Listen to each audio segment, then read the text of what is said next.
एक वरदा हरि विठ्ठल श्री ज्ञानदेव श्रीमंत श्री जगद्गुरु सद्गुरु जोग महाराज की जय। करावी ते पूजा म्हणेचे उत्तम लौकिकाचे काम काय असे। कळावे तयासी कळे अंतरीचे कारण ते साचे साचांगी।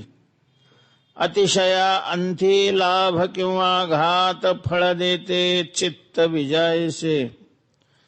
तुका म्हणे जेणे राहे समाधान ऐसे ते भजन पार पावी। कळावे तयासी कळे अंतरीचे कारण ते साचे साचांगी। श्रीमंत श्री जगद्गुरु तुकोबाराय या अभंगातून परमार्थ करणाऱ्या साधकांना सूचना करतायत। नित्य सुखाच्या प्राप्तीचं साधन म्हणजे परमार्थ आहे। जीवनातल्या दुःखाच्या कायमच्या नाशाचं साधन म्हणजे परमार्थ आहे। अशा प्रकारे दुःखाची अत्यंतिक निवृत्ती आणि परमानंदाच्या प्राप्ती करता परमार्थ करणाऱ्या साधकांना तुकोबाने सांगतात की परमार्थामध्ये लौकिकतेला फार महत्व देऊ नये।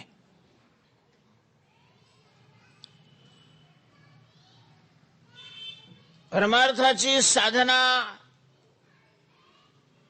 साधक दशा जोपर्यंत आहे तोपर्यंत तरी, सिद्ध झाल्यानंतरचा भाग वेगळा आहे। पण साधक दशा जोपर्यंत आहे, अजून साध्य प्राप्त झालेलं नाही, साध्य प्राप्त करून घ्यायचंय म्हणून आपण साधना करतोय, तोपर्यंत त्यांनी लौकिकाला विष समजावं। विष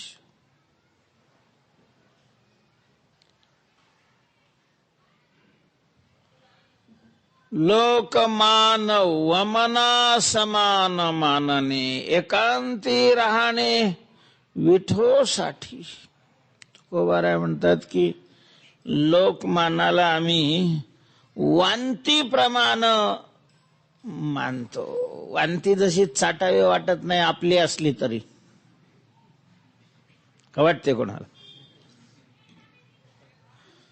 कधी कधी गाडीत खूप गर्दी असते, बाजारची गाडी असते, शेवटची गाडी असते, जावंच लागतं त्या गाडीनं। माणसं एका पायावर उभा राहतात आणि काही सीट असे मोकळे असतात, कुणीच बसत नाही तिथे। मागून एखादी आरसीट मोकळे असं पळतच येतो, पुढं गर्दी, त्यांना असं ढकलून यांच्यावरून पुढं जातो, तिथे गेला की अरे नको,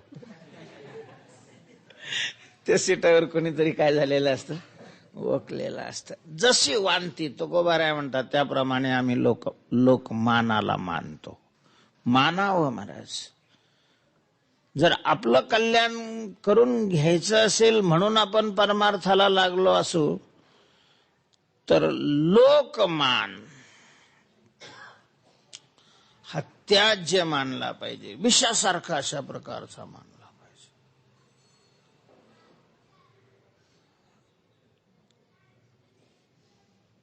नाथ महाराजांनी चिरंजीव पदामध्ये त्याविषयी फारच सुंदर अशा प्रकारचं चिंतन, तर ते आपण आचरणात आणण्याचा प्रयत्न केला गेला पाहिजे। कळत न कळत आपल्या मनामध्ये ही सुप्त भावना असते की लोकांनी आम्हाला मानावं, आमच्या कार्याची दखल घ्यावी, ही भावना असावी। पण देवानी आपल्या कार्याची दखल घ्यावी ही भावना असावी, लोकांनी नाही। काय लोकांचा आपला काही संबंधच नाही। आपण लोकांकरता माळा घातलेत का? आपण लोकांकरता आळंदीला आलो का? आपण लोकांकरता भजन करतो का? आपण लोकांकरता कीर्तन करतो का? मग लोकांकरता जर आपण काही करतच नाही तर लोकांकडून ही अपेक्षा करण्याचं कारणच काय आहे? बरेच तळतळताना माणसं दिसतात, मूर्ख आहे, असे तसे, त्याचा विचार सागर नाही झाला त्याच्या कीर्तनाला जाते। त्याला हे म्हणायचं असतं की माझा वरती प्रभाकर झाला तरी माझ्या कीर्तनाला येत नाही. त्याच्या कीर्तनाला जाते याचा अर्थ आमच्या कीर्तनाला येत. महाराज, आपला माल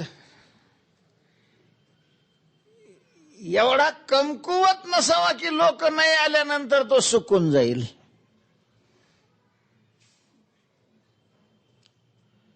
यायचं असेल तर लोकांनी यावं, यायचं नसेल तर नाही यावं, त्यांचा प्रश्न आहे. त्यांच्या स्वातंत्र्यावर आपण आघात करणारे कोण? परमार्थ हा आपल्या करता स्वांत सुखाय तुलसी. रघुनाथ गाथा गोस्वामी तुलसीदासजींनी म्हटलेलं आहे की मी प्रभू रामचंद्राचं जे चरित्र गाऊ लागलेलं आहे हे केवळ आपल्या आनंदाकरता, आत्मशुद्धी करता, आत्मकल्याणाकरता आपल्याला साधना करायची. म्हणून बोनस आहे तो. लोकांना त्याचा जर फायदा होत असेल तर त्यांचा प्रश्न आहे. आम्ही लोकांकरता नाही करत. परमार्थ आपल्या करता. उद्धरेत आत्मनात्मानम नात्मानम अवसादेत आत्मैव ह्यात्मनो बंधू रात्मैव रिपुरात्मनः. आपल्या करता. महाराज, आपल्याला आपल्या उद्धाराची चिंता नसते, लोकांचीच लय राहते. लय दयाळू अंतकरण राहतं आपलं. इतकी पण दया परमार्थात चांगली नाही. तेव्हा जर आपण आपल्या उद्धाराकरता ही साधना करत असू तर मग लौकिकाला एवढं महत्व द्यायचं काही काम नाही, कारण नाही. तेवढ्या पुरतं येरा मान विधी पाळना पुरता, तेवढ्या पुरतं अशा प्रकारचं महत्व त्याला द्यावं. आणि म्हणून भक्तीची जी वेगवेगळी साधनं आहेत त्याच्यामध्ये एक उपलक्षण घेतलेलं आहे, पूजा.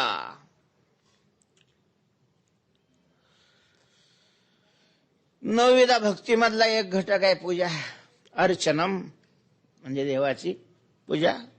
भक्तांनी देवाची पूजा करायला पाहिजे, दररोज करायला पाहिजे. पण तुकोबरेंचं असं म्हणणं आहे की पूजा ही भक्ती असली तरी पूजेचे दोन प्रकार आहेत, बाह्य पूजा आणि अंतरपूजा, लौकिक पूजा आणि मानसिक पूजा. तर बाह्य पूजेपेक्षा मानसिक पूजा ही श्रेष्ठ आहे.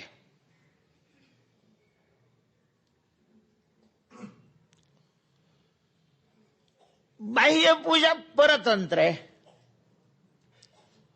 मंदिरात पूजा करायची आहे, महापूजा करायची आहे, तिथं नंबर लावावा लागतो, पावत्या फाडाव्या लागतात. कधी कधी नंबर नाही लागत.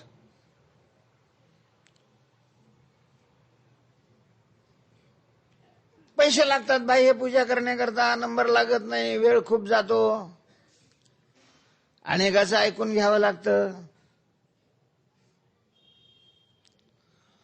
आता एखाद्याला रोज पूजा करायची आहे माऊलीची आणि मग त्याचं रोज कसं काय जमायचं? काही काही लोकांनी कायमचे पैसे भरलेले आहेत, त्यांच्या त्या त्या दिवशी त्यांच्याच पूजा असतात, त्या ठिकाणी दुसऱ्याची नाही चालत. आपल्याला तर रोज पूजा करायची, तो बरं म्हणतात काही अडचणच नाही, पूजा करतो. पण त्याच्याकरता बाह्यच पूजा झाली पाहिजे असं काही नाही ना. मग करावी ते पूजा मनेची उत्तम. तुकोबाराय म्हणतात उत्तम पूजा म्हणजेच पूजेचे 3 प्रकार, उत्तम पूजा, मध्यम पूजा आणि कनिष्ठ पूजा. त्यामध्ये उत्तम पूजा ही मानसिक पूजा ही उत्तम पूजा आहे, वाचिक पूजा ही मध्यम पूजा आहे, आणि मग परिशेष न्यायाने शारीरिक पूजा ही कनिष्ठ पूजेमध्ये मोडली जाते. पूजा करू नये असं नाही, कारण बाह्य पूजाच केली नाही आपण तर मानसिक पूजा तरी कशाच्या आधारावर करणार आहे? मानसिक पूजा करण्याकरता अगोदर बाह्य पूजा ही करावीच लागते. पण बाह्य पूजेवर थांबू नये, मानसिक पूजा करावी. मानसिक पूजा, बाह्य करोडो पूजा मानसिक एक पूजेची बरोबरी करू शकत नाहीत.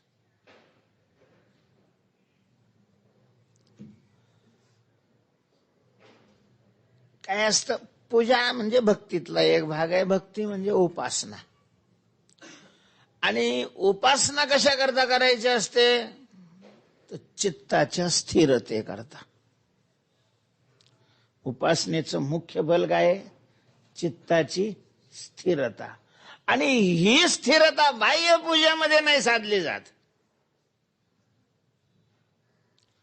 जेवढी मानसिक पूजेमध्ये साधली जाते. कारण मन स्थिर झाल्याशिवाय मानसिक पूजाच नाही होत. म्हणून तुकोबाराय पूर्व अशा प्रकारचं विधान करतायत की करावी ते पूजा मनेची उत्तम. मनेची पूजा करावी ते उत्तम. उत्तम मनेची पूजा करावी. मनेची पूजा उत्तम करावी. उत्तम हे विशेषण आहे बरंच, तिघालाही लागू शकतं, तिघालाही.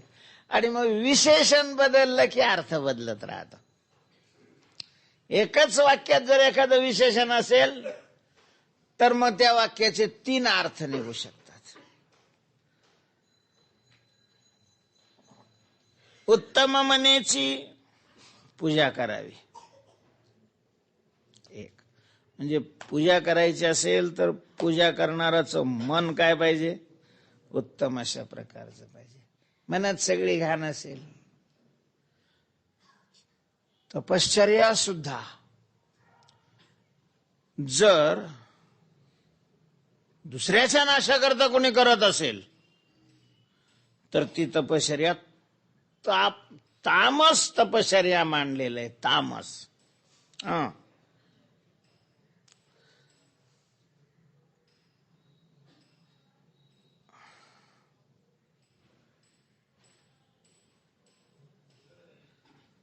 तामस तप.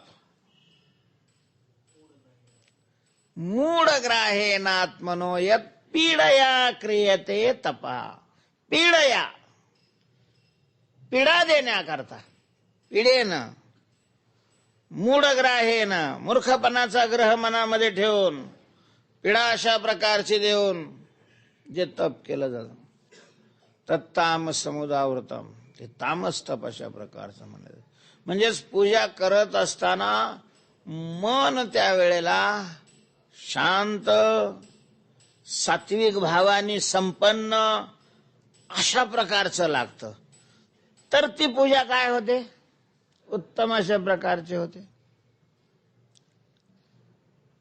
नाही तर काय पूजा, ते आपली पूर्वीची मंडळी सांगत होती. एक जण पूजा करत होता, कुणीतरी त्याचे पैसे मारले होते. कपाळ फुटका आपलंच, लोकाला दोष घेऊन काय करायचं, आपलंच कपाळ काय आहे, फुटक आहे. पोटावर मारलं लेखना.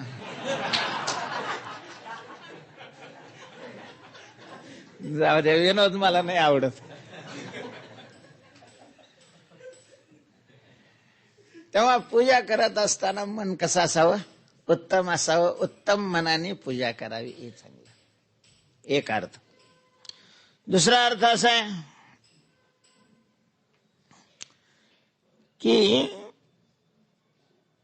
मनेची पूजा करावी ते उत्तम.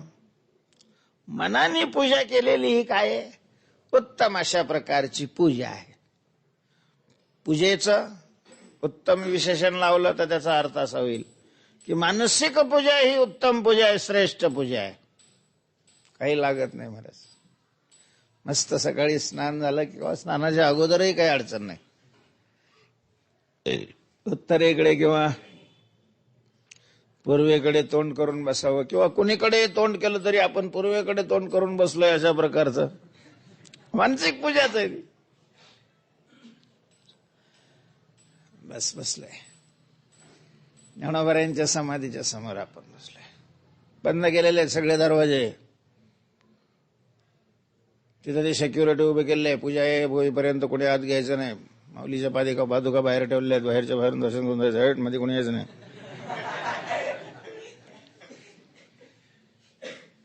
पुरुष सूक्त म्हणतायत ब्राह्मण, आणि मग पूजा करायची तशी एवढे ह्याच्यातले पुढ्यातलं दूध नाही, टँकर आणलेलं आहे दुधाचं गोरून, असं पाईप सुरू केलेला आहे, खास दूध आहे, दूध काय दही काय किती चोळा ना, काही अडचणच नाही तिथं. एकट्याने चोळायचं, दुसऱ्याचं कोणाचं,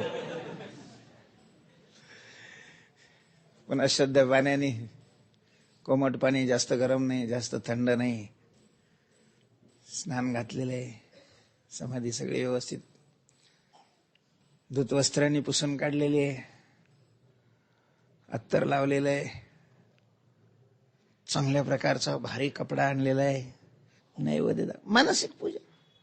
कितीही वेळ लावला, जितका वेळ, जर आपण 5 मिनिट मानस पूजा करू शकलो तर दिवसभर ते मन उदास वा अस्वस्थ होणार नाही.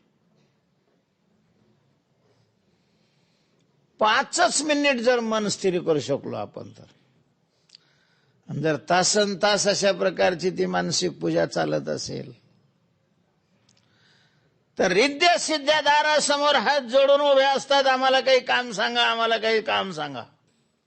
मन स्थिर होऊ लागलं की रिद्ध्या सिद्ध्या प्राप्त व्हायला लागतात. भिकाऱ्यासारखं मग कोणापुढे हात पसरायची गरज नाही पडत. मन संतुष्ट अशा प्रकारच होतं. तेव्हा मानसिक पूजा ही उत्तम पूजा आहे बाह्य पूजेपेक्षा.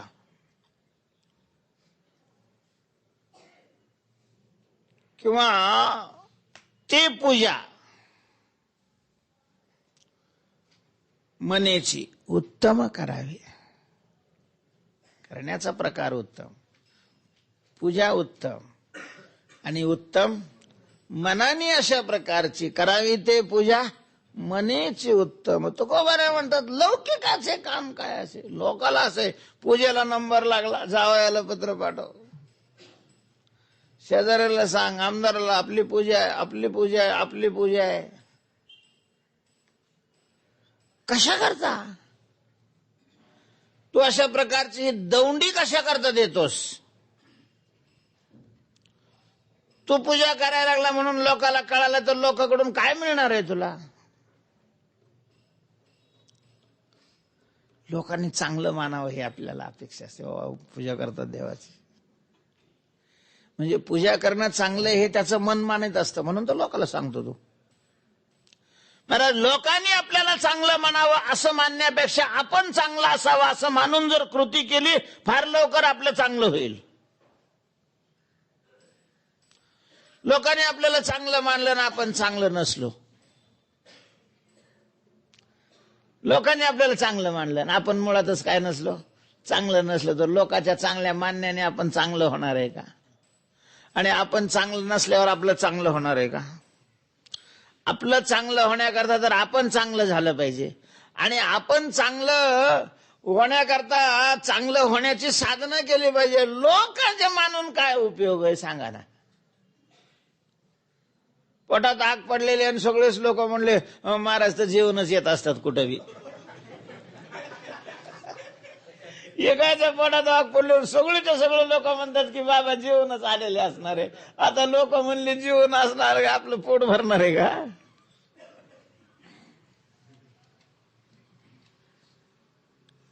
का लोक लौकिकतेला एवढं महत्व द्यावं? किमान परमार्थ करणारा आणि तरी डोळस असावं.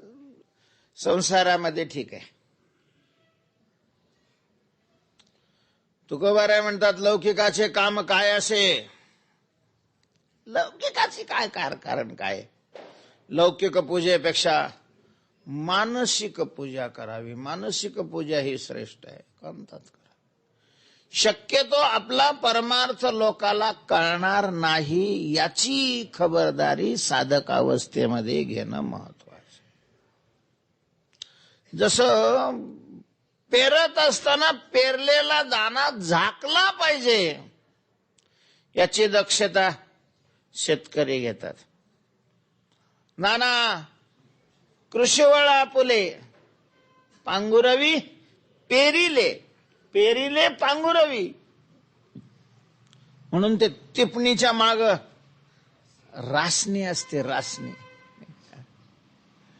रासनी म्हणजे काय, वखरच असतो पण भला मोठी पास असते त्याची.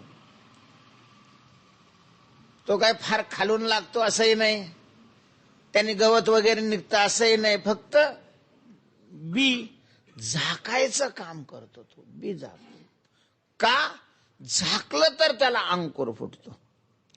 अंकुर फुटला तर झाड वाढल, आणि झाड वाढलं तर त्याला काय येईल, फळ येईल. अंकुरच नाही फुटला तर वाढायचा प्रश्न नाही, वाढलंच नाही तर फळाचा प्रश्न नाही. तसं आपण केलेली साधना झाकली तर ती चित्तशुद्धीच्या अंकुराला अशा प्रकारचा प्राप्त करेल, आणि चित्तशुद्ध झालं तर ज्ञान होऊन मुक्ती प्राप्त होईल. जर झाकलंच नाही, उघडं राहिलं की मग पाखरं उचलतात, मुंग्या खातात. तसं साधना केलेली उघडी केली की दंभाची पाखरं पुण्याला उचलून टाकतात. पुण्यच राहत नाही महाराज, पुण्यच होत नाही.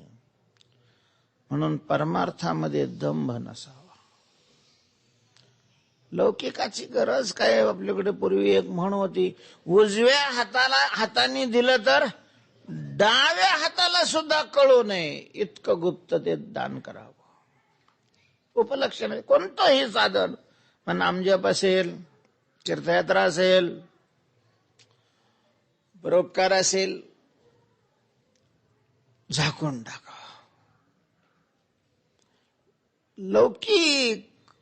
लौकिकाचा परमार्थाशी काही संबंध नाही. लौकिकाचे काम काय असे, काय गरज आहे लौकिकाची. लोकांना कळवून काय करायचंय, ज्याला कळायला पाहिजे त्याला तर कळतंय. कळावे तयासी कळे अंतरीचे. देवाची पूजा आपण करतोय देवाच्या प्रसन्नतेकरता. कारण पूजा कशाला म्हणतात, तर समोरच्या व्यक्तीला प्रसन्न करण्याचं जे साधन आहे त्याचं नाव पूजा.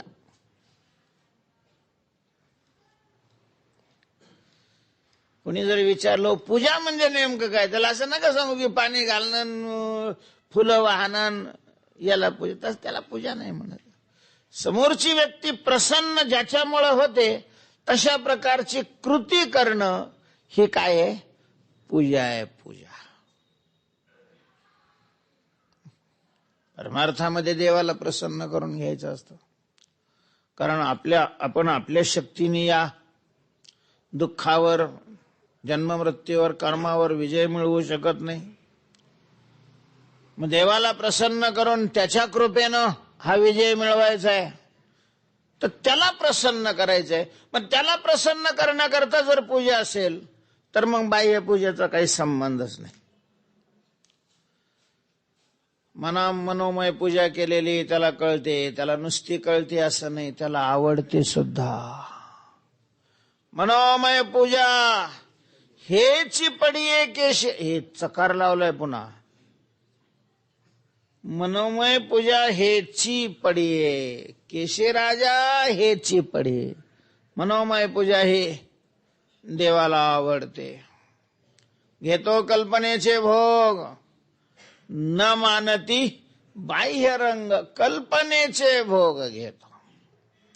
त्याच्याविषयी केलेली जी कल्पना आहे खूप चांगली कल्पना, देव आनंदाने ती कल्पनाच स्वीकारतो. मला त्याला वस्तूची गरजच नाही.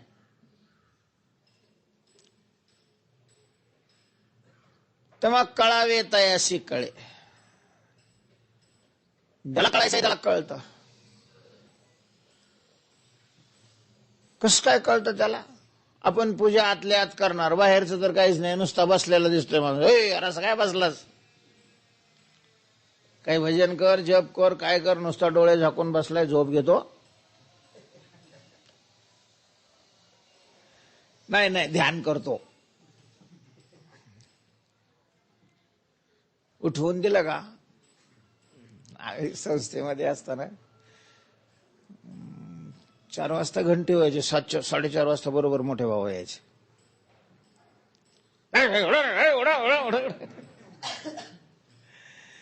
अहो ती बाबा आले तिकडून धान धान धान धान पाय आपटीत आले की लगेच सगळे उठून बसून चादर डोक्यावरून घ्यायचे बसले. काय करतो रे? पूजा, ध्यान करतो, ध्यान. आता ते काही समजत नाही समोरच्या माणसाला, हा ध्यान करतोय का झोपा घेतो. ते एक ध्यानी करीती जप, एक बैसोनी घेती झोप, दोन्ही दिसती सारं की. बाहेरच्या माणसाला नाही काय कळत, बाहेरच्या माणसाला नका का कळना, पण आतल्या माणसाला कळत ना. कारण ज्याची पूजा, ज्याच्या संतुष्टी करता पूजा करायचंय तो कुठं आहे? आतच आहे ना, तो तर आतच आहे. विश्वे विश्वंभर सर्वस्यचाहम हृदय सन्निविष्टो. तेव्हा आपल्याला पूजा करावी असा संकल्प आलेला सुद्धा लगेच त्याला कळतो. त्यामुळं कळावे तयासी कळे, अंतरीचे कळे. त्याला कळायला पाहिजे, त्याला अंतःकरणातलं कळतं. त्याच्याकरता आवडंबराची आवश्यकता नाही. कारण ते साचे साचांगी. जे कारण आहे आपल्या पूजेचं ते खरं आहे की नाही हे त्याला कळतं. आणि मग जर आतून प्रेम नसेल, आतून त्याच्याविषयीची भावना नसेल, नाही स्वीकारत महाराज तो. मग कितीही उत्तम प्रकार जरी असला बाह्य पदार्थाचा, नाही चालत देवाला, नाही लागत त्याला. नाही, त्याच्याकडे काही कमीच नाहीये या पदार्थाची, तो सर्वेश्वर आहे. केवढा त्या दुर्योधनाने अट्टहास केला होता त्याला संतुष्ट करण्याकरता म्हणून. तो येणार असं कळाल्यानंतर तेवढ्या 8-15 दिवसामध्ये त्याने नवीन बंगला बांधला होता. 1 दिवस राहायचं. मला असं वाटायचं की कसं काय असं लिहिलं असेल शास्त्रामध्ये, इतक्या कमी दिवसात एवढे पैसे एका दिवसाकरता कसे खर्च करायचे. परवा एक जणांनी सांगितलं की हे मंत्री लोकांचे दौरे वगैरे असतात ना, तर जिथं सभा असतात तर तिथं हे टेम्परवारी संडास वगैरे बाथरूम ते नेऊन पोहोचवतात. 1 लाख रुपये एका दिवसाचं भाडं असतं त्याचं.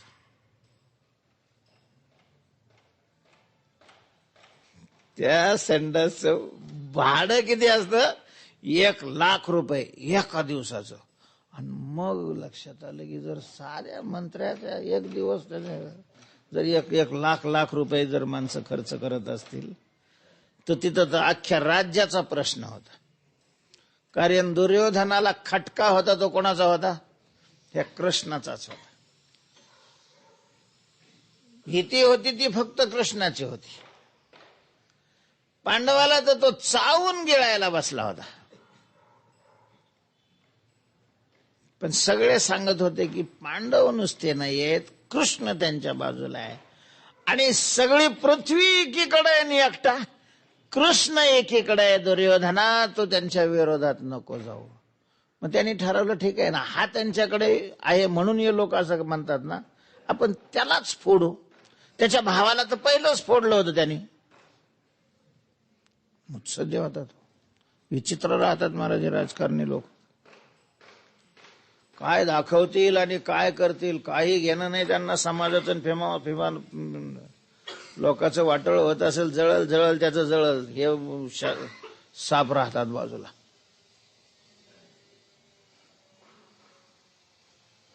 बलरामाला त्यांनी अगोदरच आपल्या मुठीत केलेलं होतं, हा सापडत नव्हता.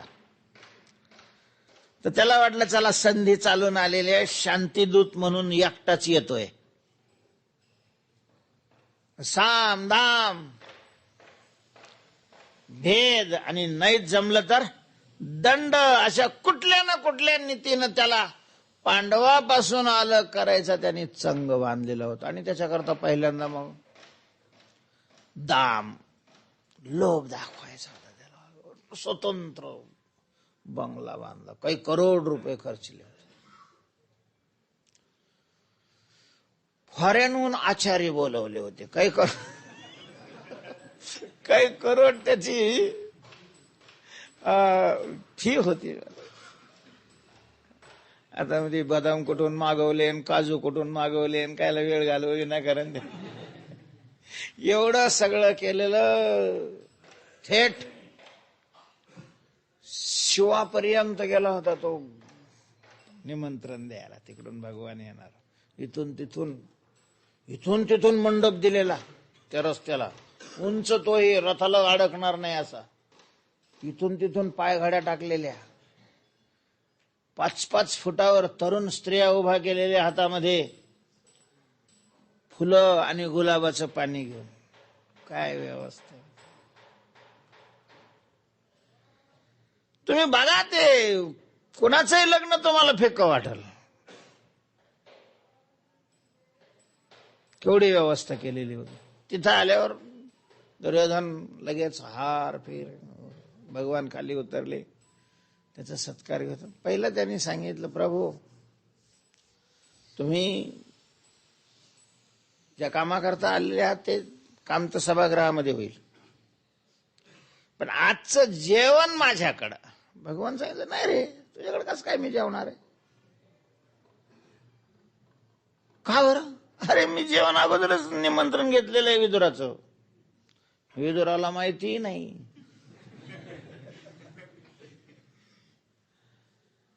आणि मी तुझ्याकडे येऊ कसं काय शकेन? येणार नाही तुझ्याकडं. का नाही येणार तुम्ही माझ्याकडं? हे पा, मला खायला मिळत नाही असं नाही, दुसऱ्याकडे तोच येतो, एक तर ज्याला घरी मिळत नाही किंवा ज्याचं प्रेम आहे. तुझं प्रेमही नाही माझ्यावर आणि मला खायला मिळत नाही असंही नाहीये, त्याच्यामुळे मी तुझ्याकडे नाही येणार. सगळं केलेलं त्याचं पाणी पडलं होतं. महाराज असा तडपडत होता, समजतो काय हा स्वतःला. त्याच्या सैन्याला लगेच त्यांनी सांगून टाकलं की नुसता इशारा दिल्याबरोबर चौकडून त्याला घेरायचं आणि हात पाय बांधून तुरुंगामध्ये टाकायचं. कसं जाणार हा पांडवाकडे? एवढ्या आपल्या समोर काय करतोय? कर्णाला सांगितलं, कर्ण द्यायला मी तयार आहे. ते येडच होतं ते. लय महाराज असे समाजात येडे माणसं, कलाकार असतात, ताकदवान असतात, फक्त आकलीचा पत्ता नसतो. समोरचा माणूस आपला कसा गैरफायदा घेऊ लागलेला आहे हे पाहण्याची त्याच्यात कुवत नसते. मी तयार आहे. कशा करता सांगितलं की बाह्य देवाला बाहेरचं नाही चालत महाराज. तो आतला अशा प्रकारचा अंतरीची घेतो गोडी. पाहे जोडी भावाची देव सोयरा तेव्हा कारण ते साचे साचांगी. पूजा करण्याचं जे कारण आहे ते खरं असावं आणि ते स्वतः तो अंगाने जाणतोय, त्यामुळं त्याच्याविषयीचा भाव शुद्ध असावा, विपुल असावा, व्यापक अशा प्रकारचा असावा, अतिशय असावा. म्हटलं अति चांगलं नसतं, चांगलं असतंही आणि चांगलं नसतंही. आपण ऐकतोय की अति सर्वत्र वर्जयेत, अति तेथे, पण ह्या मनी सर्वस्वी खऱ्या नाहीत. तुकोबाराय या ठिकाणी अर्ध ते स्वीकारतात. तुकोबाराय म्हणतात अतिशया अंती लाभ किंवा घात. अतिशय असेल तर घात होणार नाही असं नाही, पण घातच होईल असं नाही. काय होईल? लाभही अशा प्रकारचा होऊ शकतो, घातही होऊ शकतो. तुमचं बीज कसं आहे त्याच्यावर अवलंबून आहे. बीजा ऐसे चित्त फळ देते. जसं बीज असेल तशा प्रकारचं चित्त फळ देतं. बीज खराब असेल तर मग बोंडाळी. 100 एकर ज्यांनी कापसाची लावलेली आहेत, बरंच त्याला काय आत्महत्या केल्याशिवाय दुसरा काय मार्ग. बोंडाळी. पण जर चांगलं असेल बीज तर ट्रॅक्टरच नवा आणतात. दुसऱ्याच्या भाड्याने ट्रॅक्टर घेऊन कापूस घेऊन जाते आणि एकदा कापूस घातला का लगेच शोरूमहून ट्रॅक्टरच. एक तर लाभ नाही तर घात. अतिशयांती. अतिशयामध्ये घातच होतो नेहमी असं नाही. का म्हटलेलं असेल ते अति ते माती कोणी निर्माण केली म्हणून मला नाही माहिती. पण जर शुद्ध विचार असतील आणि शुद्ध विचाराने भगवत प्राप्ती करता साधनामध्ये अति केली तर माती नाही लाभ प्राप्त होतो. लाभ. उठाउठी करी स्मरणाचा धावा धरवत देवा नाही धीर.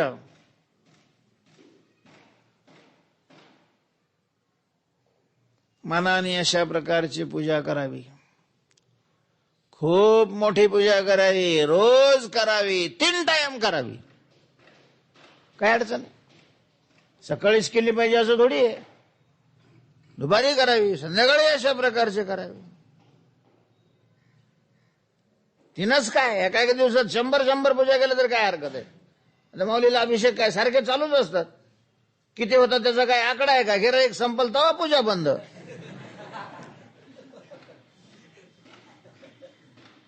चालूच राहतात.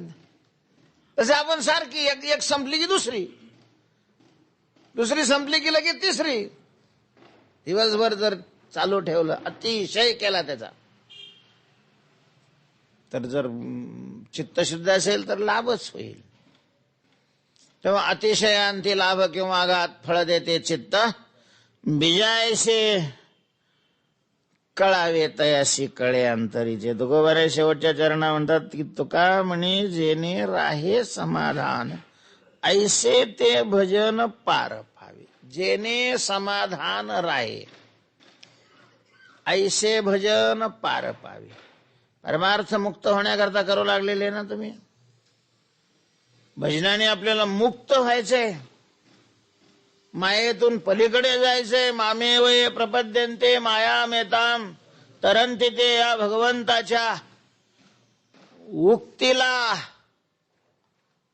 प्रमाण मानून आपण या क्षेत्रामध्ये जर आलेलो असो, भजनानी अशा प्रकारचा जीव मुक्त होतो याच्यात संशय नाही. माया म्हणजे भगवत शक्ती.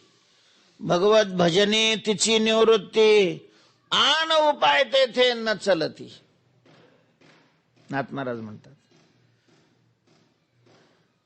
एथ एकची लीला तरले जे सर्व भावे मज भजले. सर्व भावाने जे मला भजले म्हणजे माझं भजन केलं. भजन केलं म्हणजे सेवा केली. भजे धातू सेवार्थ. तेव्हा देवाची सेवा केल्यानंतर जीव मुक्त होतो. या मायेच्या पहिलं तीराला अशा प्रकारचा जातो. पण मग ती सेवा कशी करावी लागते. कशी केल्यानंतर मनुष्य पहिलं तीराला जाईल त्याचं वर्म तुकोबाराय या चरणामध्ये सांगतात. ऐसे ते भजन पार पावी. ते भजन पार पावी. ते भजन आपल्याला पलीकडच्या काठावर घेऊन जात. कोणतं भजन. जेणे समाधान राहे ते भजन. तुकोबारायांचे चरण अशी सरळ सरळ वाटतात, पण जर जास्त मध्ये घुसायला लागल्यानंतर मग त्याची गंभीरता लक्षात येते. जेणे समाधान राहे अशा प्रकारचं भजन करावं की ज्याच्यामुळं काय होतं. समाधान राहतं. समाधान या शब्दाचा मला वाटतं मागे आपण विचार केलेला आहे. समस्वरूप असणारा परमात्मा. त्या परमात्मा स्वरूपाच्या ठिकाणी चित्ताची स्थिरता. याचं नाव काय आहे. समाधान आहे. चित्त स्थिर होईल असं भजनाने चित्त स्थिर झालं पाहिजे. कीर्तनात चित्त स्थिर अशा प्रकारचं झालं पाहिजे. कीर्तनाचा परिणाम चित्ताची स्थिरता. भजनाचा परिणाम चित्ताची स्थिरता आहे. महाराज ते भजन श्रेष्ठ आहे की भजन करता करता चित्त परमात्म स्वरूपाच्या ठिकाणी एवढं स्थिर व्हावं की शरीराचाही आठव राहू नये, शरीराला विसरून जावं भजनामध्ये. नाठवोनी देह पायाचे चिंतन, नाठवोनी देह, देहाचा विसर केला. आनंदे संचार देवाता ऐसा, करी उपकार देहाचा विसर पाडी माझा. देहाचा विसर तेव्हाच पडतो जेव्हा देहाला आठवणारं चित्त दुसऱ्याला तन्मयतेनं आठवेल, अनन्यतेनं आठवेल. अनन्य म्हणजे काय? अनन्य चिंतन, अनन्य भक्ती, अनन्य सेवा या शब्दाचा अर्थ काय आहे? की चित्ताने अन्याच्या चिंतनाच्या त्यागपूर्वक एकाच चिंतन करणं. अन्याश्रयाणाम त्याग. हा चिंतन करत असताना कोणाचं चिंतन आहे? बस पांडुरंगाचं आहे, माऊलीचं आहे, त्याचंच आहे. आराध्य अशा प्रकारचं दैवत. देव तर एकच आहे, एको देव सर्वभूतेषु गूढः. त्या देवाला तुम्ही कोणत्या नावाने हाक मारताय आणि कोणत्या रूपाने अशा प्रकारचं पाहताय, काही अडचण नाही आहे. जगातली सगळी रूप देवाचे आहेत आणि सगळीच नामं कोणाचे आहेत? देवाचे आहेत. फक्त देव मानून ते नाव आणि ते रूपाकडे पाहायचं, उपाधी मानून नाही, देव मानून. अनंत रूपे अनंत वेशे देखिले त्यासी. अनंत रूपात ज्ञानोबा म्हणतात पाहिलं, पण कुणाला पाहिलं?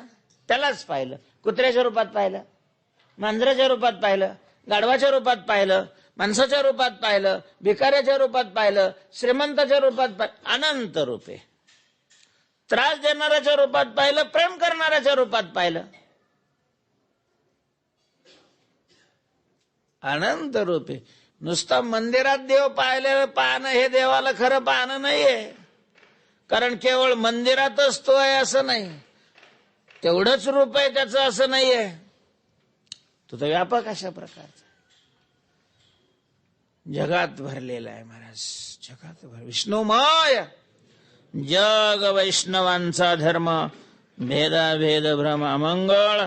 तेव्हा कोणत्याही रूपाचं कोणत्याही काय अडचण नाहीये देवाचं. म्हणून महाराज विवेकानंदाचे गुरु रामकृष्ण परमहंस देवीची उपासना करत होते. त्यांनी देवीच्या रूपात त्याला पाहिलं. तुकोबाराय, नामदेवराय, धणोबाराय, नाथ महाराज हे पांडुरंगाची उपासना करत होते. त्यांनी पांडुरंगाच्या रूपामध्ये पाहिलं. कुणी कृष्णाची उपासना कृष्णाच्या रूपात पाहतात त्याला, कुणी रामाच्या रूपात पाहतात त्याला, कुणी शंकराच्या रूपात, कुणी गणपतीच्या, कोणत्याही रूपामध्ये पाहिलं. पण तो देव आहे, ईश्वर अशा प्रकारचा आहे असं मानून पाहिलं पाहिजे. अवघी रूपे तुझी देवा देवा, अवघी रूपे तुझी. महाराज पांडुरंगात सगळे पाहावे. आपल्याला अशी प्रमाण दिसतात की संतांनी पांडुरंगातच सगळे. एक योग विठाबाई माझे पंढरीचे आई, तू विटेवरी सखये बाई, ओ करी कृपा. नाही का? आषाढी कार्तिकी तसा. तर अनादि अंबिका भगवती पांडुरंगात सगळे देव पाहिलं आणि सगळ्या देवात पांडुरंग पाहिला. एकत्वेन पृथक्त्वेन बहुधा विश्वतोमुखम ज्ञानयज्ञेन चाप्यन्ये जंतो मामुपासते. एकत्वेन पृथक्त्वेन बहुधा विश्वतोमुखम. काही अडचण नाहीये. तेव्हा जेने समाधान राहे, चित्त स्थिर होईल ज्या भजनाने, अशा प्रकारचं भजन आपण केलं तर असं भजन आपल्याला या दुःखातून, जन्म मरणातून तारून नेईल. म्हणून असं भजन करावं. आणि मग असं भजन मानसिक अशा प्रकारची पूजा आहे. कारण मानसिक पूजा करत असताना मन स्थिरच लागतं. ज्याचं मन अधीन नाही, ज्याचं मन शुद्ध नाही, ज्याचं मन स्थिर नाही, त्यांनी मानसिक पूजा करण्याच्या भानगडीत पडू नये, पहिल्यांदा मन शुद्ध करण्याच्या भानगडीत. नाही तर तो जर उत्तरेकडे किंवा पूर्वेकडे तोंड करून बसला आणि डोळे झाकले का त्याच्या पुढं ज्ञानोबा नाही येणार, एखादं भुताड येऊन नाचेल धना. काही येतं महाराज, डोळे उघडे ठेवल्यावर पुढे असलेल्याच वस्तू दिसतात. डोळे झाकल्यानंतर कधी नाही पाहिलेल्या बी आपल्या पुढे येऊन ठेवल्या बावल्या करतात. काय करतात त्याला? तेव्हा तो का म्हणे, जेने राहे समाधान ऐसे ते भजन पार पावी, कळावे तयासी कळे अंतरीचे कारण ते साचे साचा.